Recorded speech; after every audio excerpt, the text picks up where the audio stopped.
कि इजराइल की बमबारी एक बार फिर से शुरू हो चुकी है। तो सीज फायर खत्म होने के बाद गजा पर हमलों के दूसरे दौर में इजराइल ऐसा लगता है कि आर पार की लड़ाई के मूड में है। उसने ज़मीनी हमले बढ़ा दिए हैं, सेना की डिवीज़न बढ़ा दी है और हमले चौतरफा हो रहे हैं और हर इलाके में हो रहे हैं। आम लोग भी मारे जा रहे हैं, लेकिन इजराइल का दावा है कि मार वो रहा है आतंकवादियों को।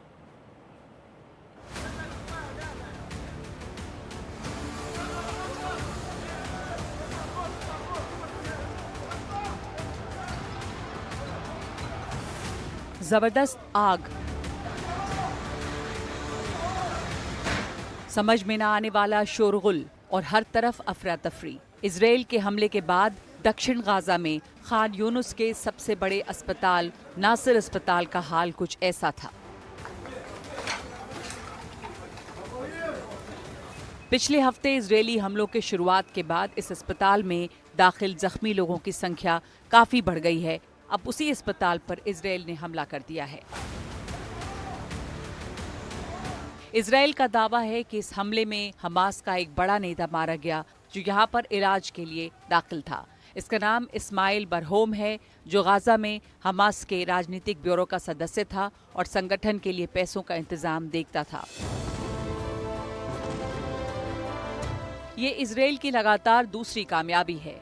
एक दिन पहले ही उसने हमास के वरिष्ठ नेता सलाह बरदाविल को मारने का दावा किया। हमले में उसकी पत्नी भी मारी गई। गजा के स्वास्थ्य विभाग के अफसरों का कहना है कि इजरायली हमलों में मरने वालों की संख्या 50,000 पार कर गई है। ये संख्या और बढ़ सकती है क्योंकि इजराइल ने हमले और बढ़ाकर चौतरफा कर दिए हैं। इजराइल ने गजा की जंग में तीसरी डिवीजन को लगा दिया है।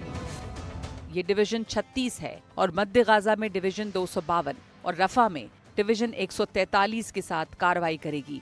ये नई डिवीजन गोलानी ब्रिगेड और टैंक ब्रिगेड 188 का भी साथ देगी।